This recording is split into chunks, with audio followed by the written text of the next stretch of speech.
All right, y'all. We back with another video, man. Y'all already know what's going on, all right? Now, after taking a little day off, I came across this clip, right? Now, I know we do a lot of videos on the NFL, we do a lot of videos, NBA, sport topics, especially since the movie Him came out and so on, right? So I saw this short clip that it was recent. I think it might have been an interview done a couple of days ago from a former NBA player named Trey Burke. Now, a lot of you NBA fans, you're going to know who Trey Burke is, right? In the clip that I'm going to show you, you know, he said something very simple, but he talked about the doors that some of the higher players, the superstar players, took in the NBA. And he said a lot of the stuff that they do is demonic and dark, right? Something that we already know. And when I saw that clip, another clip popped up. You know, you watch something else is gonna pop up along that topic, right? And it was from a creator on TikTok I've seen before.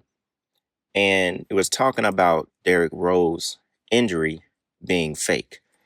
And I think that injury was back in 2011, 2012, something like that, at the peak of his career, right? I said, all right, we got to talk about this because I've never talked about Derrick Rose, but a lot of people have talked about this theory, even dating all the way back to what's dude's name? Rashad Jamal. He even talked about his injury being faked as well, right? Now, I just recently was talking about it with the NFL and the rituals that they do, lining up injuries to be the same as an injury that happened 20 years ago. You know, we just did a video about this topic with the NFL. So we know they create rituals around injuries, right? Now, in Derrick Rose's case, I fully believe as well that this injury was not real, that it was faked for deeper purposes. Now, a lot of people think, hey, Derrick Rose didn't do the rituals. He didn't do this. He didn't do that. So they had to fake his injury and, basically stop him from being as big as LeBron. Or if you wanted to be one of the biggest players in the NBA, you had to go through with the sacrifices. You had to choose one of those doors, whether it was going to be, something zesty or something, right? You got to choose one of those doors. Now, I think he did choose one of those doors at first, but he didn't continue with it because I just don't feel like no man is going to get a giant triangle tattoo in the middle of his neck and then pick Godspeed over that triangle. Now, obviously, after that injury, Derrick Rose continued to play in the NBA for a long time, but he never reached the peak that he was going to reach. And I believe that injury was faked to stop him from doing that.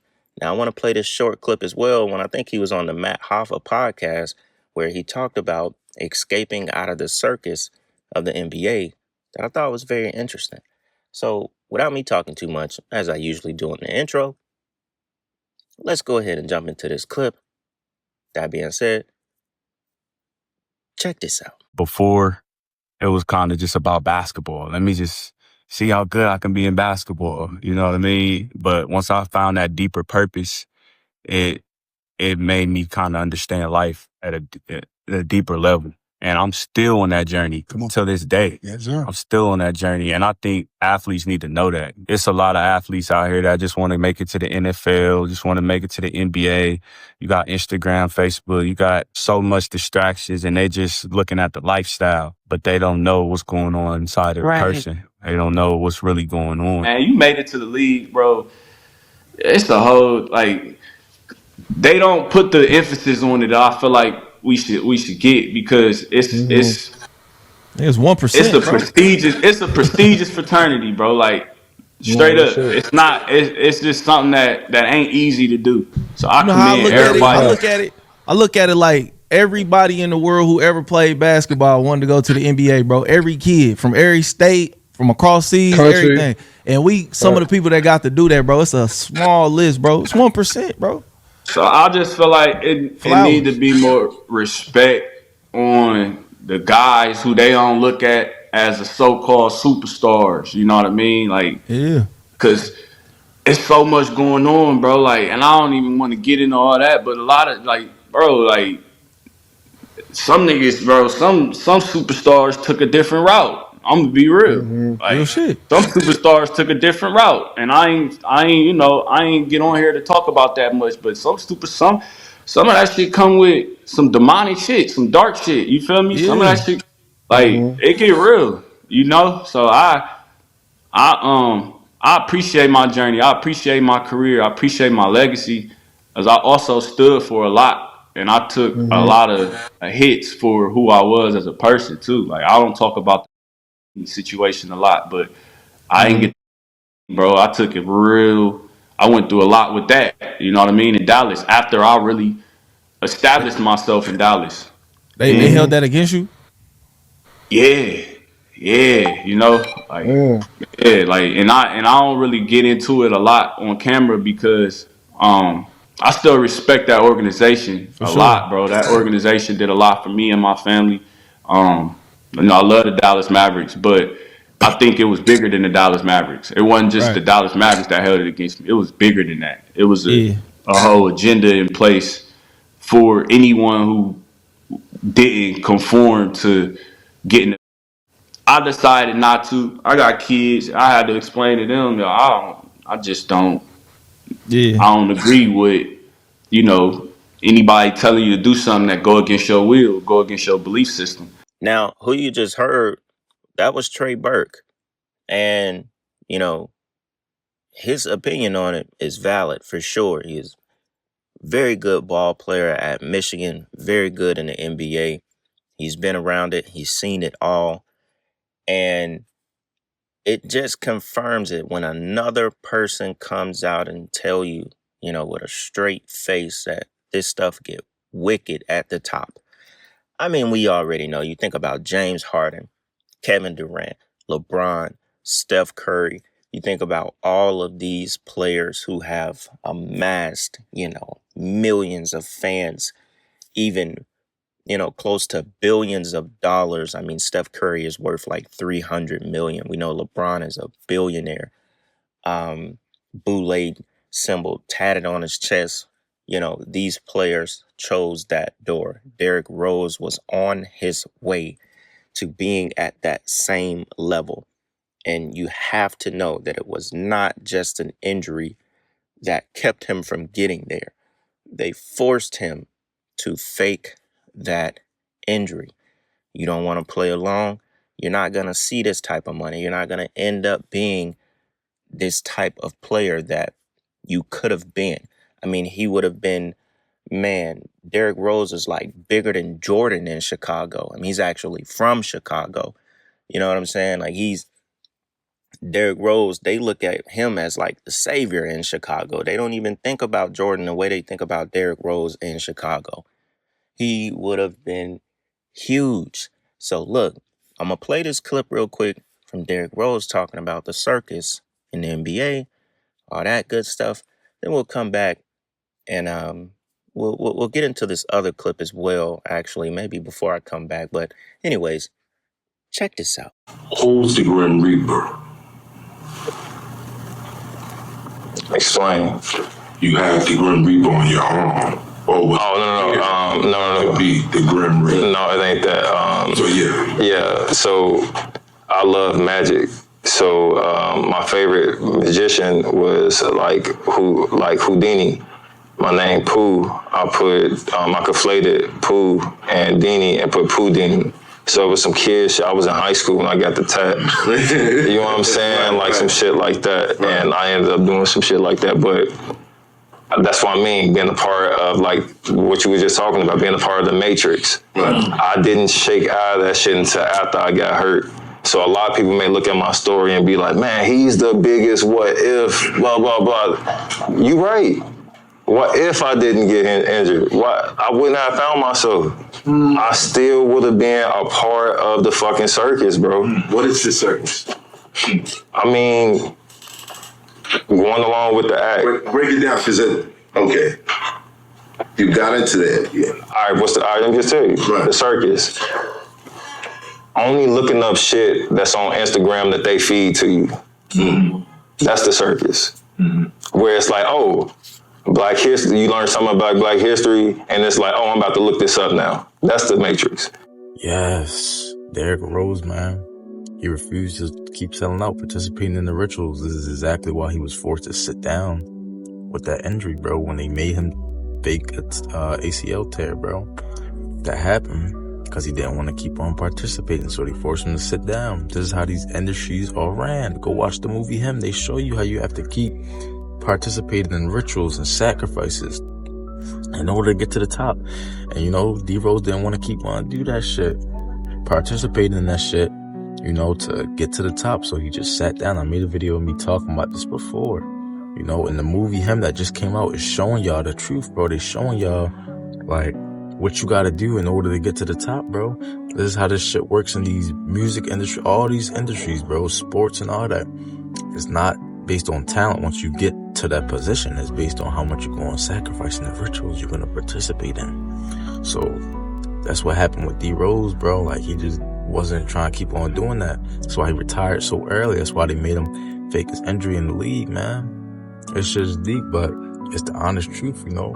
And this is important for people that, you know, thinking about trying to go to the league and shit like that, like trying to be up there in the high rankings. It's a lot of shit you're going to have to do nowadays, especially how it's ran, man.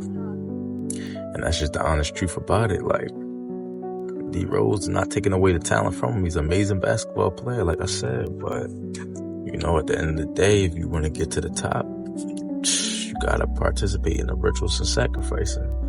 And in order to be up there, and he wasn't with that, bro. So did a little bit of what he had to do to get to the league and shit like that and make the money he made. But, you know, that's why he just went out with an injury, you know?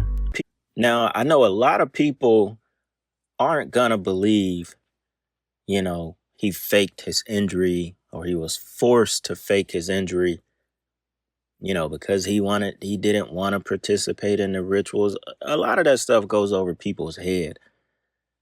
But I'll tell you one thing. If they're doing it in the NFL, they are definitely doing it in the NBA. And a lot of these first round number one picks go through these injuries. Rather, it is ritualistically done. You know, a lot of these first round first picks, they miss their first year and they go through these rituals. Derrick Rose was just another example. 2008, I believe, he was drafted first round, number one pick. And you're going to be put, and just a couple years later, he has that injury. And if you notice what he said after his injury, he found himself. He was able to see past the circus. That is very important to note because he's telling you without that injury, he would have just been just like anybody else. He wouldn't be where he's at today mentally is what he's saying. I mean, today he's still worth $100 million. So for the people that know basketball, you know what he really could have been in that world. He would have eventually been the face of the league and could have been contesting that with LeBron James. So his story is, you know, it's pretty deep. And it's just like a lot of people was bringing up Ben Simmons under the comments of all the Derrick Rose videos, right? And people was like, Ben Simmons didn't sell out. But y'all remember when I used to do that Initiated series, I did a video in the beginning, which I always credited back to Black Child because he's where I learned it from. And once, you know, we started learning the handshakes and all the symbols and stuff like that, when Ben Simmons was drafted number one, you know, first pick, first round, he also did the Mason handshake with Adam Silver, the head of the NBA. And then 2 nights later, after his first cousin, Zachary Simmons, attended his draft night, 2 nights later, he was hit at 3 a.m. by an all-black SUV and killed. So You know, it was people like, oh, Ben Simmons didn't sell out. He didn't do this. Ben Simmons sacrificed his first cousin to be the number 1 draft pick. I mean, you can go and watch Ben Simmons, you know, his draft and to the fraternity that night. They literally did the Freemasonic handshake when he drafted him. It was so on purpose. It doesn't get any more on purpose of the handshake that him and Adam Silver did. But just like in the beginning when Trey Burke said, you know, he was basically like talking about the NBA being like an elite fraternity to get into. That's exactly what it is. And if you're going to get at the top of that fraternity with the Stephen Currys, the James Harden, so on and so on, if you're going to get at that top, you know, you're going to have to do things. It makes me think about James Harden and Lil Baby. Why was they hanging around each other so much at one point? 2 people from 2 different worlds. Why were they hanging around each other so much at one point? See, the James Harden was Lil Baby's handler, or they had stuff going on between each other that they had to do. And they agreed to do it with each other. I mean, it just seemed weird that they was hanging around each other so much.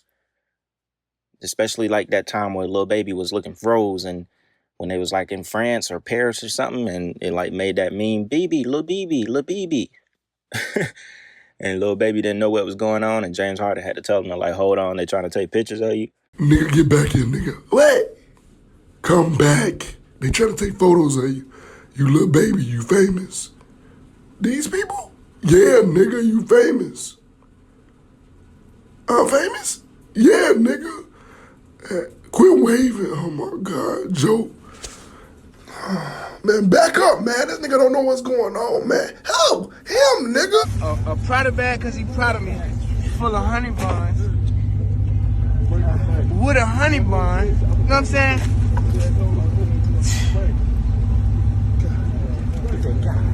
Man. They got serious, man. You hear me, man? I'm on the ground with a honey bun and a honey bun. You got 2 Richie, man? 2 rich in one day, man. And he proud of you, so Hey, he brought me a Prada bag because he proud of me, man. You feel me? Prada bag because he proud of you. Yeah. Honey bun. They gonna have to catch up tomorrow. Give me a... Yeah, I know some of y'all gonna remember that little meme that was going on. It might have been like a couple years ago, but y'all remember they were buying each other gifts and all that kind of stuff. James Harden done did them rituals. He participated. You get your own shoe and you do all that, you with it. And this is just another story of it. I thought it was interesting when the former NBA player Trey Burke was talking about, you know, the superstars taking a dark route. He also talked about the you dig. You remember when Corey Holcomb, you know, that's his word for it, the you dig. I had to bleep it out a couple times, but if y'all look at the screen, y'all know what he was talking about. So yeah, man, y'all already know what's going on, man. I think I'll wrap it up here. That being said, check this out. We got this month of December. You know, we're going every day, 30 for 30. Or how many days in December? Is it 30 or 31? Anyway, y'all know what I'm talking about. 30 for 30 in December. So y'all let me know what y'all want to see. We got to get this wave going. That being said, y'all, it's Black Balloon. And I'm going to see y'all soon, all right? I'm out.